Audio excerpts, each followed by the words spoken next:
बताया तो था हमने आपको कि यही होगा, बस प्रॉब्लम ही हो गई कि समय थोड़ा सा ज़्यादा लग गया, क्योंकि क्या है कि झटके थोड़े से पड़ गए।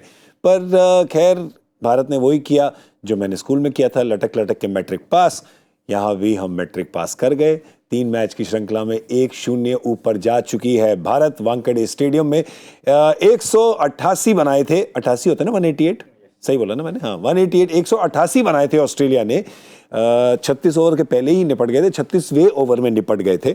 मिचेल स्टार्क इकलौते थे जिन्होंने बढ़िया बल्लेबाजी करके भारत के गेंदबाजों को थोड़ी सी परेशानी दी, पर अंत में भारत के गेंदबाजों का ही रहा वो पहला सेशन। मोहम्मद शमी के 3 विकेट और मोहम्मद सिराज के 3 विकेट, रविंद्र जाडेजा टीम में वापस, 2 विकेट उनके। और फिर भारत बल्लेबाजी करने आई और केएल राहुल, जिनकी काफी चर्चा चल रही थी, चल रही है और चलती रहेगी, वो रहे नाबाद और लेकर गए टीम को जीत की तरफ। 75 रन उन्होंने बनाए और साथ दिया एक बार फिर, जैसे गेंदबाजी में वैसे बल्लेबाजी में, रविंद्र जाडेजा। तलवार आज निकली नहीं क्योंकि 5 रन पहले ही रुक गए, पर उनकी गलती नहीं है, ऑस्ट्रेलिया की गलती है। 5 रन और बना लेते तो हमें तलवारबाजी भी दिख जाती। आप देख रहे हैं क्रिकबज़ लाइव, मैं हूं गौरव कपूर, मेरे साथ पार्थिव पटेल और अजय जडेजा। चलिए, तलवारबाजी देखने को नहीं मिली, पर गर्दन काट दी इन्होंने टोटल की। बिल्कुल काट दी। मैंने तो मैच 2 विकेट मैच घुमाया, वहां से कैच, जब वो मिचेल मार्श जैसे मार रहे थे उनको आउट किया, फिर कैच ब्रिलियंट पकड़ा। और जब आप थोड़ी सी तकलीफ में थे, हम सब तकलीफ में थे, हमको लग रहा था ये आसानी से स्ट्रोल इन द पार्क होगा, लॉइटर करते हुए जीत जाएंगे, लॉइटर की जगह टॉइटर हो रहे थे। तो तब इन्होंने कमान संभाली, लेकिन साथ में केएल राहुल। तो एक बढ़िया वापसी। कुछ ऐसा है ना, जब वो चोट से वापस आते हैं, चाहे वो टेस्ट क्रिकेट हो शुरुआत हो, वहां पे भी सबसे बढ़िया प्रदर्शन। यहाँ पे भी वनडे में आए हैं तो सबसे काठियावाड़ी घोड़ा है भाई, करे क्या। बिल्कुल, and that's why with Ravindra Jadeja in every format, Parthiv, we say he's back. He's back. He's well and truly back. जिस तरह से बल्लेबाजी करी, जो बात कर रहे थे, I think under pressure perform करना बहुत इंपॉर्टेंट होता है। इस स्टेज पे जब आप 108 रन की जो साझेदारी दिख रहे, तो 108 रन से पहले तो ऐसा लग रहा था कि डामाडोल, #डामाडोल। बट बहुत मैच्योरिटी दिखाई है रविंद्र जडेजा ने इस पूरे, जो चाहे आप टेस्ट सीरीज की बात कर लो, चाहे यहाँ पे जिस तरह से वनडे में गेंदबाजी कर रहे हैं, बल्लेबाजी कर रहे हैं। तो I think all in all, जैसे जो बात कर रहे हैं कि well and truly he is back, and actual 3D player is Ravindra Jadeja. Oh, naughty. Naughty. PP is #naughty. Okay, पर केएल राहुल की बात करते हैं, क्योंकि केएल राहुल जो हैं चर्चित हैं, चर्चा चलती रहती है उनकी। देखिए, 2 महीने पहले बांग्लादेश में थे, 3 महीने पहले बांग्लादेश में थे, वहां पे कप्तान थे। उसके बाद एक टेस्ट सीरीज हुई, 2 टेस्ट में खेले, उसके बाद 2 टेस्ट में पानी लेके गए, ठीक है।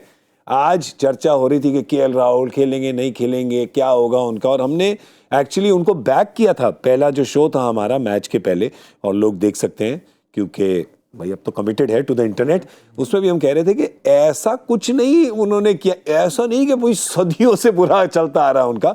वनडे क्रिकेट में ऑस्ट्रेलिया के ही खिलाफ ओपनर से उनको नंबर 5 पे भेजा गया था, और अच्छा खासा उन्होंने मिडिल ऑर्डर संभाला, पारियां संभाली, टोटल संभाले, और आज भी वही दिखाया उन्होंने, क्योंकि बड़ी बुरी हालत हो गई थी जब वो आए थे।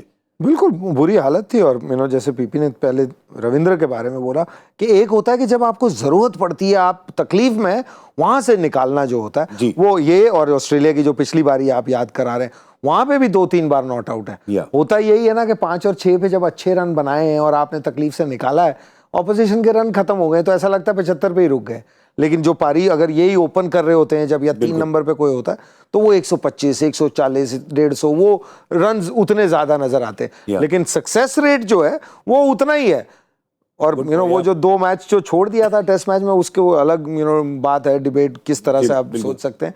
तो जो बहुत मापदंड बड़ा टाइट किया हुआ है आजकल खिलाड़ियों के लिए कि भाई ज्यादा वक्त नहीं मिलता, आदमी 200 करके भी बाहर बैठा हुआ था, ये तो बेचारे इतना अच्छा नहीं रहा था। लेकिन मापदंड, मैं मानता हूँ शायद भारतीय टीम में खेलने का जो मापदंड है ना, वो शायद चेंज हो रहा है। इसमें ये हमको मानना पड़ेगा कि भाई पहले 5 इनिंग 6 इनिंग भी चल जाती थी, अब तो 1 इनिंग 2 इनिंग में भी अगर आप नहीं कर पा रहे हैं और कोई कंट्रीब्यूशन नहीं हो रहा आपकी तरफ से, तो हमें देखने को मिल रहा है कि भाई ये मैनेजमेंट जो है ना, रूथलेस है। वो कहती है नहीं, लेकिन वापसी भी जल्दी हो जाती है, आपको मौका मिलता है। Yeah. और इन वे एक तरीका है, एक खिलाड़ी कैसे जवाब दे सकता है। बोलने से तो बोलने में तो हमारा काम है, यहाँ बैठ के बातें करें। उन्होंने जो जवाब देना चाहिए था अपनी टीम को, अपने कप्तान को, अपने कोच को, अपने सिलेक्टर्स को और अपने फैंस, जो उनके फैंस होंगे, जो हताश होंगे, उनके लिए आज ये बड़ा दिन है। क्योंकि ये रन 75 हैं, लेकिन एक बात आपको बताऊं, इसकी वैल्यू बहुत ज्यादा है। सोने में तोलिए इन रनों को, क्योंकि जब वो आए थे बल्लेबाजी करने के लिए 16 पर 3 विकेट गिर चुके थे, तब वो आए। और आप समझिए, अगर हम मानसिकता को समझें ऐसे प्लेयर की, क्योंकि आप जितना भी कह लें पार्थिव, आप इस इस जनरेशन के काफी पास हैं, आप खेले भी हैं इनमें से कितने लोगों के साथ। और एक समय पे जब अजय भाई और उनकी जनरेशन कहती है कि अगर बाहर की नॉइज आपको बंद करनी थी तो सिर्फ आप होटल को कहते हैं कि न्यूज़पेपर मत भेजना, ठीक है। अब खैर ऐसा नहीं है, क्योंकि अब सोशल मीडिया, लोग बात करते हैं इधर उधर से, तो जो भी माहौल बनता है, जो पब्लिक बात करती है, कहीं ना कहीं से वो लीक होकर आई जाती है आपके कानों में, आपको खबर तो हो ही जाती है। लेकिन बेसिकली अब प्लेयर्स वो ऐसा बात करते हैं जनरली, जब मैं देख रहा था, या मैंने सुना है वैसा, जो मैं भी कर रहा था, कि जब आप खेल रहे होते हो तो ट्विटर, इंस्टाग्राम से आप ना लॉग आउट हो जाओ, जो उसको डिलीट ही कर दो ऐप। आई थिंक ये चीज़ सारे प्लेयर्स भी करते होंगे, और देखना भी नहीं चाहिए, क्योंकि सबका अलग अलग ओपिनियन होगा। इनका अलग है, मेरा अलग होगा, जो भी जितने सारे लोग हैं सबका अलग अलग ओपिनियन है, और आप उनके ओपिनियन की तरह से खेलने लगोगे तो फिर अपनी गेम का क्या होगा। सो आई थिंक बेसिकली वो बहुत इंपॉर्टेंट होता है कि आपकी एक प्रोसेस है, आप इंडिया के लिए खेल रहे हो, उसका मतलब आप में वो टैलेंट है, आपने वो परफॉर्म किया हुआ है, इतना सारा इंडिया के कैप्टन रह चुके हो, दैट मीन्स आप में काबिलियत ज़रूर है। तो इसलिए बाहर के नॉइज़ को जो कह रहे टीम से, मैं बिल्कुल सहमत हूँ, सुनना नहीं चाहिए। और जिस तरह से आज बल्लेबाजी करी है, श्योर अंडर प्रेशर है, क्योंकि जिस तरह से टीम का माहौल चल रहा है, जिस तरह से आप देखेंगे कि हर 2-3 मैच में आप किसी को ड्रॉप होता है, कोई आता है, कोई जाता है, तो आप वो चीज़ देखते हैं कि आपको पता है कि आप भी वो चीज़ महसूस करते हैं। और राइटली अजय भाई ने जो कहा कि एक ही तरीके से आप जवाब दे सकते हो। आप बाहर बैठे बैठे तो जवाब नहीं दे सकते कि ना मैं खेल सकता हूँ, लेकिन रन्स करके ही आप जवाब दे सकते हो। लेकिन यहाँ पर हमने रन्स की बात करी, लेकिन एक चीज़ जो चली गई वो थी उनकी विकेट कीपिंग। अगर आप जो स्टीव स्मिथ का जो कैच के देखेंगे, वो 2 लेग साइड पे उन्होंने जो एक हाथ से पकड़े थे, आई थिंक वो बहुत सारे विकेट कीपर्स के साथ होता है, अननोटिस्ड हो जाता है, क्योंकि उन्होंने अच्छा काम किया होता है तब लोग बात नहीं करते। तो ये 75 सॉरी मेरी बात नहीं कर रहा हूँ। ये आपने अच्छी बात, क्योंकि मुझे ये दीपदास गुप्ता ने कहा था मेरे पॉडकास्ट पे, उन्होंने कहा विकेट कीपिंग ऐसी चीज है कि जब भी नोटिस करते हैं लोग जब आप गलती करें। विकेट कीपिंग और अंपायरिंग दोनों चीजें जब गलती होती है तभी नोटिस होता है। लेकिन इस चीज में आपको विकेट कीपिंग की भी तारीफ करनी होगी। अगर जिस तरह से शायद लोग नहीं देख रहे होंगे, जितना मोहम्मद शामी का बॉल पीछे वॉबल होता है, वो कभी भी एक भी फंबल देखने को नहीं मिला। आई थिंक वो आप टीवी में आसान लगता है कि यार इतना तो हिला है, लेकिन वो इतने में ही प्रॉब्लम हो जाता है। तो आई थिंक अगर overall complete performance, I think under pressure जो किया है वो केएल ने किया है। ये क्योंकि अगर आप देखें 39 for 4 था उस वक्त, और कप्तान थे साथ में और केएल राहुल थे। एंड आई थिंक ये बात अप्रिशिएट करनी चाहिए हमको, क्योंकि आजकल आप जैसे कह रहे हैं, आप सोशल मीडिया ऐप हटा दीजिए, व्हाट्सएप पे कोई मीम आ जाता है आपको, ठीक है, बच नहीं सकते कहीं से भी ना, कुछ ना कुछ कहीं ना कहीं से आ जाता है। तो आपको पता होता है कि बाहर कैसा माहौल चल रहा है क्या, और तो इसीलिए आपके खेलने जा रहे हैं, आप 0 पे खेलने जा रहे हैं, पर दबाव चेंज होता रहता है। 16 पर 3 हो गया है, 190 के आसपास आपको बनाने हैं, पर आप पे प्रेशर है कि भाई मुझे पता है कि अगर मैंने एक मैच में ठीक नहीं किया तो फिर ये मीम बन जाएंगे और ये सब मजाक उड़ेगा। ये सब प्ले करता है इंसान है। आप देखो, बिल्कुल इंसान पे इफेक्ट करता है इन चीजों का। और मीम तो छोड़िए, मैं कहा मीम के लिए तो अगर जैसे इन्होंने कहा 2-3 जिनको डिलीट करना चाहिए, सबको नहीं, वो 2-3 जरूर कर दो। वो डिलीट आप कर दें, आप अखबार भी ना देखें, आप न्यूज भी ना देखें, आप किसी से ना मिलें, लेकिन जो पिछले 2 टेस्ट मैच आप बाहर बैठे हैं वो तो सामने ही है ना, बिल्कुल वो तो इफेक्ट करेगा ही करेगा। तो वो प्रेशर अपना, एक तो टीम का जो प्रेशर आप कह रहे हैं 16 पे 3 है, रिस्पॉन्सिबिलिटी है, लेकिन अपने आप पे भी तो आप डाउट आ ही जाता है। एक इंसान है, क्योंकि आप इस टीम के कप्तान थे 15 दिन महीने पहले, अब आप इस टीम में बाहर बैठे हैं तो आपके सोचोगे तो सही, क्या क्यों बाहर हूं। आप छोड़िए कि बाहर क्या बोल रहे हैं, लेकिन जो आपकी अपनी टीम है, जो आपकी, जिसके आप लीडर थे 10 दिन 15 दिन महीना पहले, वो टीम अब आपको मान रही है कि यार टीम में जगह नहीं बन रही। तो ये इफेक्ट तो होता ही है, इंसान है, और उससे उभर के आना एक अलग स्किल होती है। टीम के लिए जो तकलीफ है वो तो बाद में आएगी, पहले अपने को उभारना है और उसके बाद टीम को उभारना है, और वो दोनों काम इन्होंने बढ़िया किया। बट इनके साथ ना एक चीज देखने को मिलती ही है, जब ये पहली 3-4 गेंदें खेलते ना तो आपको दिखता है कि यार आज ये वो उस फॉर्म में या उस मूड में है। जैसे ही वो उनके बैट पे लगी है गेंद, वहां से ही आपको लगता है यार आज ये स्विच ना लेफ्ट नहीं राइट वाला है। पर जब लगती है तो क्या मतलब, इससे अच्छा खिलाड़ी टाइमर ऑफ द बॉल है नहीं। हमारे रोहित शर्मा है जिनको आप आर्टिस्ट कहते हैं इतने सालों से, ये भी किसी आर्टिस्ट से कम नहीं है। ये जोर से नहीं मारते, ये कोई ऐसे धुड़म धुड़ुम धप्पड़ नहीं। इन्होंने आज भी एक छक्का मारा पॉइंट के ऊपर है, टाइम करते हुए। तो ये भी एक आर्टिस्ट खिलाड़ी है, और आर्टिस्ट की कदर कहते हैं ना लोग हमेशा बाद में करते हैं। तो शायद इनके साथ भी ये हो रहा है। I guess so. पर आज तो बड़ी कदर होगी इनकी, क्योंकि लेकर गए टीम को। जब एक टाइम पे लग रहा था 80 के आसपास 5 विकेट गिर गई थी, तो लग रहा था कि शायद ये जो 188 है ये भारी पड़ जाए। पर एक शतक की साझेदारी रविंद्र जडेजा और केएल राहुल के बीच में, जहां भारत चली गई 1-0 पे। तो चलिए, अच्छी बात तो ये हुई कि केएल राहुल ने संभाला। पर देखिए, संभालते वही हैं जब पहले कुछ अगर बिखरा हो, ठीक है। तो उसकी जरा अगर हम बात करें, क्योंकि टॉप के जो 4 हैं इन्होंने थोड़ा बिखेर दिया आज। जी बिल्कुल, आई थिंक मानना पड़ेगा ही। क्योंकि जिस तरह से गेंदबाजी हुई, जिस तरह से मिचेल स्टार्क की गेंद चल रही थी, या स्टॉइनिस ने भी जिस तरह से टप्पों पे डाला है, आई थिंक मुझे लगता है कि जब लेफ्ट आर्म सिमर का गेंद अंदर आता है तो उससे डेंजरस बॉल कोई नहीं होता। क्या कहते हैं आप लोग, कैंची बन जाती है। बट समझाइए जरा लोगों को, कैंची का क्या मतलब है? पैर ऐसे क्रॉस जाता है, दूसरा पैर इधर रहता है, कैंची बन जाती है, कैंची बन जाती है। बट आई थिंक वो कैंची ज्यादातर जब स्विंग लेट होता है ना तभी होती है। और क्वालिटी गेंदबाज तो है मिचेल स्टार्क, सबको पता है। तो वो थोड़ा सा टाइम होता है, वो निकालना होता है, लेकिन उस टाइम पे ऐसी गेंद गिर जाए तो मुश्किल होता है खेलना। आई थिंक जो इन स्विंग जब आती है, तो मिचेल स्टार्क ने एक्चुअली में उनका टप्पा जब सेट हो जाता है तो बहुत डेंजरस बॉलर है, वो सब ने देखा हुआ है। तो आज भी उन्होंने वही किया, क्योंकि उनको पता था कि अगर 190 के करीब का स्कोर डिफेंड करना है तो शुरुआत में ही विकेट चटकाने पड़ेंगे, तभी जाके अंडर प्रेशर आएंगे। इसीलिए आपको उनकी लेंथ भी अटैकिंग देखने को मिली, कि कोशिश वही कर रहे थे कि आगे से स्विंग कराए, और वो कामयाब भी हुए उसमें। बाएं हाथ के तेज गेंदबाजों के साथ भारत का वास्तु वैसे भी थोड़ा खराब है। रीस टॉपली, शाहीन अफरीदी, अभी यहाँ पर मिचेल स्टार्क। तो आप सलामी बल्लेबाज रह चुके हैं, आप बताइए एज राइट हैंडर, क्योंकि राइट हैंडर है, इसलिए मैं पार्थिव से सवाल नहीं पूछ रहा कि क्या होता है। नहीं, लेफ्ट हैंडर की भी कैंची लगी अगर आज, और आज ही लगी है। जो आपके ईशान किशन है उनके साथ जो हुआ है, वो जब ऐसे गेंद आती है, क्योंकि और ये हम ज्यादातर देखेंगे कैंची भारतीय बल्लेबाज और पाकिस्तानी बल्लेबाजों के साथ होती है। याद करें जब इरफान पठान ने टेस्ट मैच में वो 3 आउट किए थे, हैट्रिक ली थी, तो वो पाकिस्तानी बल्लेबाजों की कैंची लगी थी। क्योंकि भारतीय और ये जो सब कॉन्टिनेंटल कंडीशंस में जो बल्लेबाज होता है, रन बनाता है, तभी वो भारत के लिए और पाकिस्तान के लिए खेलता है। तो यहाँ की विकेट्स में रन बनाने के लिए ये एक एसेंस है कि आपको ये वाली गेंद ना बेहतर खेलनी होती है, क्योंकि और कुछ गेम में इतना नहीं होता। तो जो बचपन से आप खेलते हुए आते हैं, वो एक हैबिट सी होती है। फिर इंटरनेशनल लेवल पे एक पेस बढ़ जाती है, अलग होता है, तो फिर जो अच्छे खिलाड़ी हैं और बड़े खिलाड़ी हैं वो बड़ी जल्दी इस पर एडजस्ट कर जाते हैं। और आउट ऑफ फॉर्म हो तो जरूर लग जाती है हर एक की कैंची। आज जैसे ये तो नहीं कहेंगे कि कोहली आउट ऑफ फॉर्म है, उन्होंने 170 बनाया पिछले मैच में, लेकिन उनकी भी वही कैंची लग गई है। लेकिन ये आप सब कॉन्टिनेंटल प्लेयर्स के साथ ज्यादा देखते हैं, ऑस्ट्रेलियंस के साथ इतना नहीं देखेंगे, न्यूजीलैंड वालों के साथ नहीं देखेंगे, इंग्लैंड के साथ नहीं देखेंगे, क्योंकि उनके खिलाड़ी जो अंतर्राष्ट्रीय लेवल पे जब तक आते हैं उनको स्पिन नहीं खेलनी होती, वो स्पिन में स्ट्रगल करते हैं ना, उनकी कैंचियां स्पिन की हैं। वो सीम अच्छा खेलते हैं क्योंकि तभी तो वो वहां तक पहुंचे। तो आई थिंक जो अपब्रिंगिंग है उसमें एक हैबिट होती है, वो उस हैबिट में ये एक पार्ट है।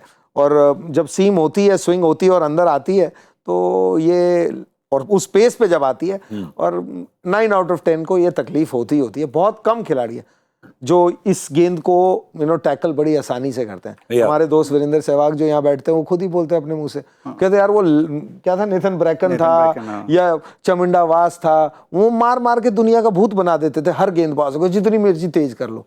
लेकिन जब उस टिप्पे पे पड़ गई तो वो फिर वो उनकी जबानी भी है, और देखा भी है जिन्होंने उनको, कि भाई वो गेंद जब पड़ती थी तो वो डंडा ही निकलता है या पैड पे लगती है, एलबीडब्ल्यू होता है। तो हर एक की कोई ना कोई तो कहीं कमजोरी होती है। सब कॉन्टिनेंटल प्लेयर्स की मुझे लगता है सबसे ज्यादा ये कमजोरी होती है जब कोई गेंदबाज सामने से ये काम कर सकता है। और मिचेल स्टार्क ने आज किया, और मिचेल स्टार्क आज बिल्कुल ही मतलब कोयला गर्म था, बिल्कुल। हाँ, बिल्कुल दौड़ के आ रहे थे। आज देखिए आपने ऑलमोस्ट अपने पूरे 10 डाले, उन्होंने 3 विकेटें निकाली। आज बड़े पंप्ड अप, ये फोटो जो है बड़ी सही है, बिल्कुल ही आपको समझा रही है कि आज ये सारे मैच में कैसे मूड में थे ये? आई थिंक सबसे खतरनाक यही गेंदबाज नज़र आ रहे थे, और जैसे मैंने कहा कि वही चीज़ है कि आपको शुरुआत में अटैक करना ही पड़ेगा, नहीं तो आप डिफेंड नहीं कर सकते। आप आउट करके ही जीत सकते थे, उसके बिना आपके पास और कोई चारा नहीं था। और जनरली जिस तरह से उन्होंने गेंदबाजी भी करी है, टेस्ट मैच में भी अच्छी गेंदबाजी कर रहे थे, पेस आपको देखने को मिली और पेस के साथ स्विंग भी था। और यहाँ पे जस्ट थोड़ा सा जो दूसरा स्पेल डालने आए उसमें, ये खाली केएल राहुल को बीच में ला रहा हूँ, कि उसने वो जो 3 ओवर खेले, यानी वो सबसे इंपॉर्टेंट ओवर्स थे, क्योंकि ऑस्ट्रेलिया लाए थे विकेट चटकाने के लिए कि एक ही गेंदबाज था जो वहाँ से गेम चेंज कर सकता था। तो केएल की भी थोड़ी शुरुआत में तो अच्छा खेले ही खेले, लेकिन वो जो फेस था, नहीं वो बहुत ही क्रूशल फेस था, क्योंकि वहाँ पे अगर और एक विकेट जाती तो वापस टेल पे आ जाते। पर मिचेल स्टार्क ने जिस तरह से गेंदबाजी करी उसमें तारीफ तो करनी होगी। अभी 2 मैच है, विशाखापट्टनम में भी गेंद सीम होती है, स्विंग होती है, चेन्नई में भी आपको स्विंग होती नजर आएगी, और फॉर्म भी आया वापस। बट एक अकेला क्या ऊंट, क्या बोलते हैं, एक अकेला क्या उखाड़ेगा? हाँ, तो अब ये देखो ना, फिर बात वही आ गई ना, बिल्कुल, कि भाई 375 बना लोगे, 8 बल्लेबाज लेके तब जीतोगे, नहीं बनेंगे तो गेंदबाज 180 पे जिता सकते हैं, वो ज्यादा बार जिता सकते हैं, लेकिन अकेला क्या करेगा, गेंदबाजी ही नहीं है। क्योंकि यही आप देखें, क्योंकि ऑलराउंडर इतने भर रखे हैं उन्होंने, जैसे मार्कस स्टोइनिस आज नई गेंद लेके गेंद डाली उन्होंने, और आउट भी किया है, उन्होंने ईशान किशन को आउट किया, और हार्दिक को बाउंसर पे आउट किया। हार्दिक को बिगिनिंग में जब ओपन करी बॉलिंग, और फिर हार्दिक पांड्या को भी बाद में आउट किया। पर आप देखें वहाँ पे शॉन एबट गेंदबाज है, पर कैमरन ग्रीन ऑलराउंडर, फिर एडम जैम्पा, फिर ग्लेन मैक्सवेल भी उनके ऑलराउंडर। तो समझ रहे हैं आप क्या कह रहे हैं वो। पर जैसे कि बल्लेबाजी में एक अकेले मिचेल थे मार्श, बॉलिंग में अकेले मिचेल थे स्टार्क, ठीक है। तो या तो 3-4 और मिचेल ले आओ, ठीक है, एक बैठे कमेंट्री बॉक्स में जॉनसन, ठीक है, उनको ले आओ। न्यूजीलैंड में एक है डैरेल, अगर चाहो तो उनको ले आओ। पर अगर आपका नाम मिचेल नहीं है, फिर भी आपको कुछ ना कुछ तो करना पड़ेगा, क्योंकि अकेले 2 मिचेल तो बेचारा बाहर उठा नहीं सकता। और एक मिचेल है जो वानखेड़े पे बहुत अच्छा करता था, वो मिचेल मैक्लेनेगन, न्यूजीलैंड वाला, वो भी बहुत अच्छा कर रहा था। मतलब मिचेल और मुंबई वानखेड़े का कुछ दोनों सब एम से स्टार्ट, एम आए, एम पहले चाहिए फिर आए। Interesting. But from Mitch can we go to pitch? Pitch की बात करना चाह रहा हूँ, क्योंकि क्या ये अभी कोई अगर ट्यून इन कर रहे हैं, कह रहे हैं यार पहली टीम ने 188 बनाए, फिर ये भी इंडिया भी रगड़ रगड़ के 40 ओवर में 5 विकेट खो के पहुंची वहां पे 190 तक, तो क्या ये वो वांकड़े वाली पिच नहीं थी, या क्या लगा आपको, कैसा सरफेस था, या बॉलिंग इतने अच्छी टिप्पे पे गई, या बैटिंग इतनी खराब रही? पता नहीं, शायद मैं अलग देख रहा हूँ, मुझे नहीं लगा कि इस पिच में कोई ऐसा है जो स्कोर कार्ड दिखा रहा है। और अगर स्कोर कार्ड से ही देखना है तो आप वापस स्कोर कार्ड लगाइए, तो एक उसमें दिखाता हूँ आपको।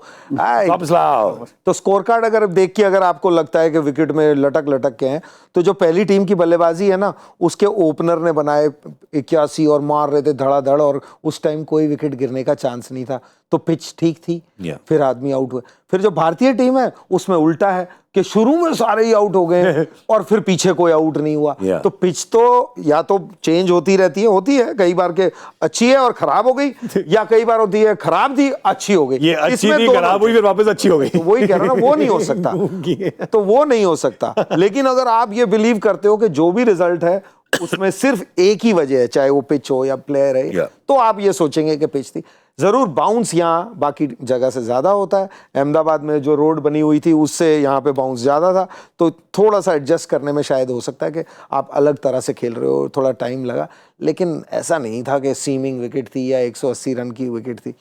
शाम को जब बात होगी, मैं आई एम श्योर कप्तान के जब अभी स्टेटमेंट आएगी, क्योंकि दोनों कप्तानों ने रन नहीं बनाए आज। एक कट मारते हुए आउट हुए जो सीम नहीं, वाइड बॉल पे आउट हुए, और एक पुल मारते हुए जो भी सीम नहीं। लेकिन उन दोनों से पूछा जब जाएगा, दोनों में से एक जरूर पक्का कहेगा yes there was a little tough in the wicket, ये आएगा।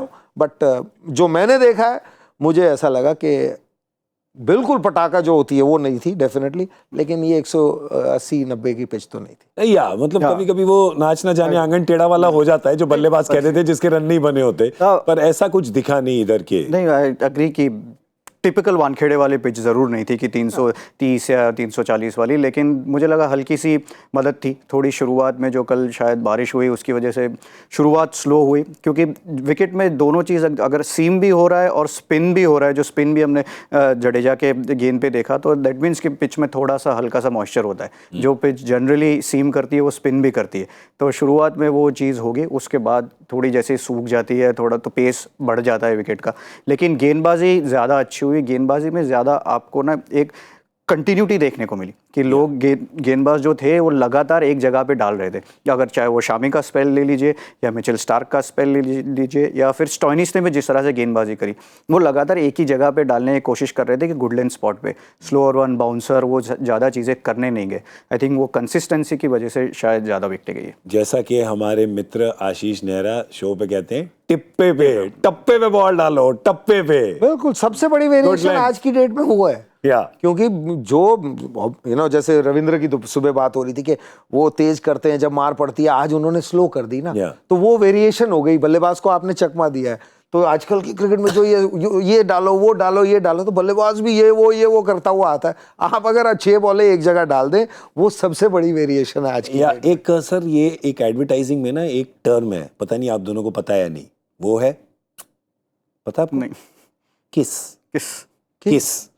किस का मतलब होता है कीप इट सिंपल स्टूपिड।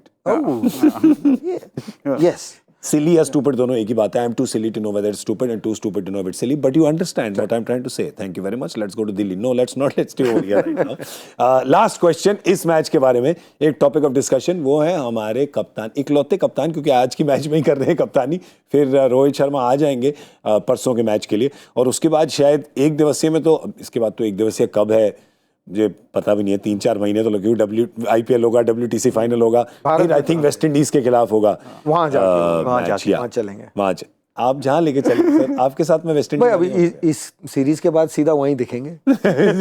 चल पर हार्दिक पांड्या की अगर बात करें, आज कप्तानी जो उन्होंने की, पार्थिव आपकी observations on the matter. I think थोड़ा सा एक अलग चीज़ देखने को मिली, जो उनकी प्रेस कॉन्फ्रेंस के हिसाब से उन्होंने शुरुआत करी। उन्होंने बोला था कि 6 ओवर के ब्लॉक्स होते हैं, उस तरह से वनडे में कप्तानी होती है। तो पहले 3 ओवर में शामी को डलवाया, 7वें ओवर में वो डालने आए। फिर उसके बाद मेरे ख्याल से काफ़ी प्रोएक्टिव थे। जिस स्टेज पे हमको लग रहा था कि अभी शामी को लाने की ज़रूरत थी या नहीं थी, वहाँ पे उन्होंने लाया, और जब उनको लगा कि अब ऑल आउट करने की कोशिश करनी चाहिए, वहाँ पे उन्होंने सिराज को गेंदबाजी करी। तो I think all and all पहला गेम था। अगर आपने कहीं पे कप्तानी नहीं करी है तो 50 ओवर का जब गेम होता है तो वो चलाना थोड़ा सा मुश्किल होता है कि गेंदबाजों को किस तरह से आपको यूज़ करना है या नहीं करना है। बट मेरे ख्याल से अच्छी कप्तानी ज़रूर करी। अटैकिंग थे, जब विकेट गई वहाँ पर आपको स्लिप नजर आई कि वो चाहते थे कि हर बार आउट करने की कोशिश कर रहे हैं। आई थिंक वो अटैकिंग सोच वनडे क्रिकेट से जो एकदम से मुझे लग रहा है लुप्त हो गई थी, कि बीच के उसमें सोच ऐसी रहती थी कि चलने देते हैं कि 15 से 40 तक चलने देते हैं गेम। लेकिन वो यहाँ पर वो कहते हैं ना, प्ले क्रिएट करने की कोशिश कर रहे थे कि अच्छी लेन डालेंगे, स्लिप लगा के आउट करेंगे, 1-2 कैच छूटे, लेकिन उनकी सोच अटैकिंग थी पूरी। यही तो आज अच्छा लगा, क्योंकि नहीं तो आपको पता है कि मुझे क्या ना बुखार आ जाता है जब वनडे इंटरनेशनल आता है, क्योंकि यही मेरी प्रॉब्लम है कि 20 के 40 के बीच में ना गेम फ्लोट करने लगती है। सब खुश हैं फ्लोट हो रही है, ठीक है, किसी को कोई प्रॉब्लम नहीं है। पता है कि थोड़ा सरकारी काम चल रहा है यहाँ पे, आराम से चलेगी, फाइल पास हो जाएगी, घबराओ मत। पर इन्होंने स्टार्टअप बना दिया इसको। जमाना अलग था जब सरकारी काम आराम से होता था। अब वो भी तेज ये कहती है अग्रेसिव, कुछ ना कुछ करो, कोई नया निकालो। तो ये आज तो बिल्कुल स्टार्टअप टाइप करा हार्दिक पांड्या ने, कि मतलब hustle keep hustling. I think Hardik Pandya को अगर आप खेलते हुए भी जब देख रहे हैं तो उन्होंने आके ना एक अलग ही तरीके से खेलते हैं। खेलना क्या, उनको आप चलते हुए देख लीजिए, शाम को घूमते हुए देख लीजिए, उनका तो अंदाज ही एक अलग है। तो वो उनका नजर आता है, और की इन्होंने पकड़ ही लिया। आई थिंक एग्रेसिव हमेशा है। आप टीम पिक करिए, आप अगर 11 भी देखें तो एक ऑस्ट्रेलिया की टीम है जो ऑलराउंडर, काम चलाऊ बॉलर। आपके भारतीय गेंदबाज कौन है? शामी रखा है उन्होंने, सिराज रखा है, मतलब अच्छा दिन हो बुरा दिन हो वो अलग होगा। कुलदीप यादव उन्होंने चॉइस लिया किसी के बगैर, वो भी एग्रेसिव, खुद जब गेंदबाजी करते हैं। रविंद्र जो आपके टेस्ट मैच के हैं, यहाँ पे शायद चलो मैं मान लो एक डिफेंसिव बॉलर, वो भी डिफेंसिव नहीं है, तो वो सोच ही इनकी एग्रेसिव है, सोच अटैक है, और उस तरह से खेलते हैं। इसीलिए ये गेम्स जब ये कप्तानी कर रहे हैं तो एक चीज आपको देखने को मिल रही है ना, कि ड्रैग नहीं है, जो आप कहते हैं ना, वो चलता जा रहा है, लास्ट तक लेके जाओ। तो हर एक का एक तरीका होता है, कोई सक्सेस होता है कोई नहीं होता। अब केन विलियमसन साहब उस दिन अगर वो लास्ट रन आउट इतनी दूर रह जाते तो फिर ये क्या होता, अरे यार इतनी क्लोज क्यों लेके गए। बट वो उनका अंदाज है खेलने का, महेंद्र सिंह धोनी का एक स्टाइल था, ये हार्दिक पांड्या का स्टाइल है और पीपी ने सही पकड़ा है। ये अटैकिंग स्टाइल है, या मैं नहीं या आप नहीं, ये टाइम बोर नहीं होने देगा, आपको वनडे में इंटरेस्ट वापस ला के देंगे। Yes, I am here for that, yes, make me a believer. Alright, Bharat ने 1-0 की बढ़त ले ली है इस 3 मैच की श्रृंखला में। अब कारवां जो है वो जाएगा विशाखापट्टनम। जी हाँ, विशाखापट्टनम में होगा दूसरा एक दिवसीय। ये सिर्फ एक दिन का ब्रेक है, कल का ब्रेक है सिर्फ, तो परसों संडे के दिन ये मैच है। और उस मैच में एक बदलाव भारत के लिए तो पक्का है कि कप्तान रोहित शर्मा वापस आएंगे टीम में, और ऐसा ही लग रहा है कि ईशान किशन की जगह ही आएंगे। पर उसके अलावा आपको लगता है कोई बदलाव भारतीय टीम करेगी? नहीं, आई थिंक ऐसे तो नहीं लग रहा कि करेगी, अनलेस चाहे अगर वो किसी को रोटेट करना चाहे या फिर उनकी सोच वैसी हो कि सबको गेम देनी है या देखना है कि कौन किस तरह से, वही एक सोच हो सकती है। नहीं तो ऐसा नहीं लग रहा है कि भारत कोई चेंज करेगा। आई थिंक एक पॉइंट सूर्य कुमार यादव का जरूर, क्योंकि एक T20 में खिलाड़ी रहे हैं और वो भी दिखाना चाहेंगे एक दिवसीय अंतर्राष्ट्रीय में, वनडे में, कि क्योंकि चांस उनको मिला है। अब I know Shreyas Iyer injured हैं, आई थिंक श्रेयस अय्यर ही खेलते उनके आगे अगर वो होते, अगर वो चोटिल नहीं होते, या क्योंकि वनडे में जो उनका साल रहा है 2022 में, उसके बिना तो मतलब आप उनका नाम तो जरूर लिखते टीम में। पर अभी मौका है उनके पास, तो इन अगले मैच में, उसके अगले मैच में ही will want to make it count. He will make it count. I think Suryakumar Yadav पिछला 1-1.5-2 साल जो रहा है, जिस तरह से वो खेले हैं, वो डोमिनेट करते हैं। आज एक ऑड डे है, देखिए एक गेंद, पहली गेंद है, और हम उस तब कह रहे हैं कि उससे पहले कौन आउट हुआ, कोहली को बीट किया है 10-20 बॉलें खेलने के बावजूद भी वो आए हैं। तो और पहली गेंद आपको उस जगह पे गिर जाए, वैसे ही हम बात कर रहे हैं सबकी कैची लगती है, ये अलग है, इनको लेंथ में, और यहाँ नहीं। आप आयरलैंड के विरुद्ध भी एक बार है, पहली ही गेंद लेंथ पे गिर गई। तो हर एक की जैसे कोई ना कोई जगह होती है, बट रेयरली गिरती है। तो मैं सरप्राइज होऊंगा कि अगर एक एक मैच से अब हम ये सोचेंगे यार सूर्य कुमार यादव को अब वनडे खेलना चाहिए, नहीं। अगर वो 2020 में कर रहे हैं या वनडे में कर रहे हैं, कहीं भी कर रहे हैं, जब आपने उन पे इतना भरोसा रखा है और इतनी सक्सेस आई है, तो एक आध इनिंग से अगर आप किसी को छोड़ने चलते चले जाएंगे, तो एक ह्यूमन बीइंग का कॉन्फिडेंस मुझे लगता है आप इरोड कर देंगे। हालांकि होगा नहीं, इनका ये सूर्य की तरह चमक रहे हैं इस वक्त, एक इनिंग से होना तो नहीं चाहिए। और मुझे कोई डाउट नहीं, बनाएंगे, अगर हम देखें बनाएंगे रन सर इस स्क्वाड में। अगर हम देखें तो ऐसा कोई दावेदार है भी नहीं अभी यहाँ पे, ऑलराउंडर है एक दो, सारे ऑलराउंडर है। वॉशिंगटन सुंदर है और अक्षर पटेल को अगर आप अब एज अ बैट्समैन गिनना चाहो तो गिन सकते हो, जिस तरह से नंबर 4 पे तो ऐसा कुछ है ही नहीं कि अब, क्योंकि रोहित शर्मा आएंगे ना, तो अब ईशान किशन को बिठाएंगे बाहर, क्योंकि ओपनर नहीं। तो वही कह रहा हूँ ना, वो भी एक ही इनिंग फेल हुआ है, उसने तो 200 बनाया हुआ है। अगर वैसे देखो, क्योंकि ये केएल राहुल भी जब आगे से 5 पे गए थे तब मजबूरी में गए थे, अब वो 5 पे पक्के हो गए। तो इस टीम के साथ हमने देखा है कि किसी का नंबर भी पक्का नहीं है, किसी की जगह भी पक्की नहीं है, हालात से चलते हैं, डे टू डे स्टोरी चलती है। तो क्या पता ये भी हो सकता है, आपने जो सवाल पूछा है उसका जवाब परसों वो दे सकते हैं, लेकिन हम मतलब इनको मैं साथ ले रहा हूँ, अगर हम होते तो सूर्य कुमार यादव तो खेलते, खेलेंगे ही। सॉरी मैं ज़ूम कर गया। आई थिंक सभी हम सभी उसी सेम पन्ने पर हैं इस किताब के, और आई थिंक इंडिया के सिलेक्टर जो हैं और जो कप्तान और कोच हैं, आई थिंक वो भी उसी पन्ने पे होंगे कि सूर्य कुमार ही खेलेंगे, और हम देखेंगे शायद ईशान बाहर बैठेंगे। पर जो ईशान ने दोहरा शतक जो बनाया था, कितनी इनिंग पहले था वनडे में? I think 6 match, 4-5 match, 3 match New Zealand हुए थे, 3 मैच श्रीलंका हुए थे, तो वो 6 हो गए। उसके पहले आई थिंक 2 मैच, तो वही 8 मैच पहले उन्होंने 200 बनाए थे। सर 8-9 मैच कह रहे हैं, 8-9 मैच सर, मापदंड देखिए कहाँ पहुंच गया इंडियन क्रिकेट कि भाई 5-7 इनिंग तो बहुत ज्यादा देखी जा रही है। ऑस्ट्रेलिया के कप्तान स्टीव स्मिथ ने कहा कि आज जो बॉल है वो स्विंग कर रही थी बिगिनिंग से लेके एंड तक, शुरुआत से अंत तक बॉल स्विंग करी जा रही थी, पर उन्होंने कोई एक्सक्यूज नहीं बनाया। उन्होंने सीधा बोला, सीधी बात करी उन्होंने कि हमने रन बनाए ही नहीं, हमें और रन बनाने चाहिए थे, काफी और रन, तो रन हमारे काफी कम पड़ गए। एक सीख तो उनकी ये होगी कि भाई इतने कम रन नहीं बना सकते इंडिया में, पर दूसरी ये क्या होगी सीख कि क्या करना चाहिए उनको, क्योंकि अच्छी शुरुआत के बाद देखिए दोनों टीमों के पास सवाल है। एक तो अब अच्छी शुरुआत के बाद आप लेफ्ट राइट करके 8 विकेटें खोदे 60 रन में, एक दूसरी तरफ कि आपने 40 में 4 विकेट खो दी जैसे इंडिया ने कहा, तो दोनों तरफ से it's not ideal the batting scenario. पर ऑस्ट्रेलिया क्या लेके जाएगी इस मैच से और क्या क्या करेक्ट करना चाहेगी अगले match? I think Australia basically इस मैच से तो यही सोच के जाएगी कि अगर स्टार्ट मिले अच्छा तो कैपिटलाइज करे, और जो बल्लेबाज सेट है वो एक वनडे क्रिकेट का है, किसी भी क्रिकेट का एक टेम्पलेट है कि अगर आप सेट हो तो बड़ा स्कोर बनाइए, ताकि जो नया आता है उसके लिए कितने भी बड़ी बैटिंग लाइनअप हो वो मुश्किल ही होता है। और आई थिंक गेंदबाजी उन्होंने काफ़ी अच्छी करी है, लेकिन मेरे ख्याल से जो बात कर रहे हैं कि एक प्रॉपर और एक तेज़ गेंदबाज या एक प्रॉपर बॉलर आए ताकि वो अटैक कर सके, खाली एक ही गेंदबाज से ना अटैक करना पड़े, आई थिंक वो सोच ज़रूर होगी। और कॉन्फिडेंस होगा उनको कि हम ये जो भारत के जो टॉप बल्लेबाज है, अगर आप विराट कोहली की बात करें, शुभमन गिल की बात करें, जिस फॉर्म से वो जा रहे हैं, हम शुरुआत में इनको आउट कर सकते हैं, तो वो उनके दिमाग में वो पॉजिटिव सोच ज़रूर होगी। नहीं, एक और प्रॉब्लम तो उनके लिए है कि इनका जो फेमस त्रिदेव है, तिगड़ी है जो इनकी, मिचेल स्टार्क के साथ पैट कमिंस और जॉश हेजलवुड। पैट कमिंस वापस घर चले गए हैं ऑस्ट्रेलिया, और उसके बाद जॉश हेजलवुड जो हैं, जो अभी चोटिल हैं। तो अगर उनकी हम टीम देखें तो वो अटैकिंग ऑप्शन खेलना तो सब चाहते हैं, पर क्या है उनके पास? क्योंकि एक नेथन एलिस ही हैं इनके गेंदबाजों में जो बाहर बैठे हैं। ऑलराउंडर में एस्टन एगर, खैर वो तो स्पिनर हैं, तो यही बाहर बैठे हैं, तो ऑप्शंस हैं नहीं उनके पास, तो ऐसे ही अटैक करना पड़ेगा जैसे आज किया इनको। ना एक ही है, क्योंकि एस्टन एगर स्पिन गेंदबाजी में भी आप क्योंकि वो भी मतलब एक प्योर गेंदबाज, मैं बड़ा इसका दीवाना रहा हूँ, तो वो एक ऐड कर सकते हैं जैसे पीपी ने कहा, क्योंकि आपने ये तो देख लिया है कि भाई आउट जब होना है तो 8वां भी हो जाता है। बिल्कुल। और जिस दिन अच्छा चलेगा तो 8वां यूज ही नहीं होता। तो अगर इसके भी आंकड़े अगर आप देखेंगे over a period of time कि 7वां 8वां बल्लेबाज कितनी बार काम आता है और कितनी बार गेंदबाज कम पड़ जाता है, तो गेंदबाज ही कम पड़ता है, क्योंकि गेंदबाज की लिमिट है। आज देखिए ना, आप मिचेल स्टार्क को आपने 10 के 10 ओवर करा दिए, अभी 40 ओवर ही हुए थे। मानिए गेम और एक्सटेंड होती तो आपके पास कुछ बचा ही नहीं, क्योंकि ये था।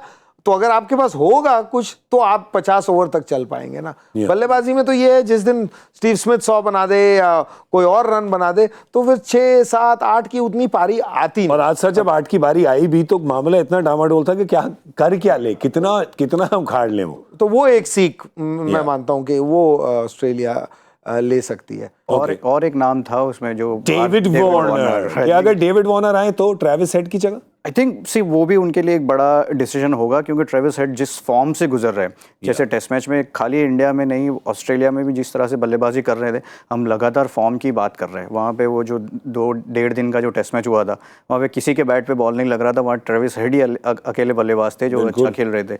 तो वो भी उनके लिए वो बड़ा सवाल होगा कि किस तरह से डेविड वार्नर को फिट करे, कहाँ से, क्योंकि ऑब्वियसली वो आएंगे तो आपको खिलाना तो होगा ही अगर फिट है तो। फिर किसकी जगह खिलाएं? तो बाकी देखिए, मिचेल मार्श आज 80 रन मारे उन्होंने, तो फिर स्मिथ और लाबुशान को आप खिलाएंगे, ठीक है।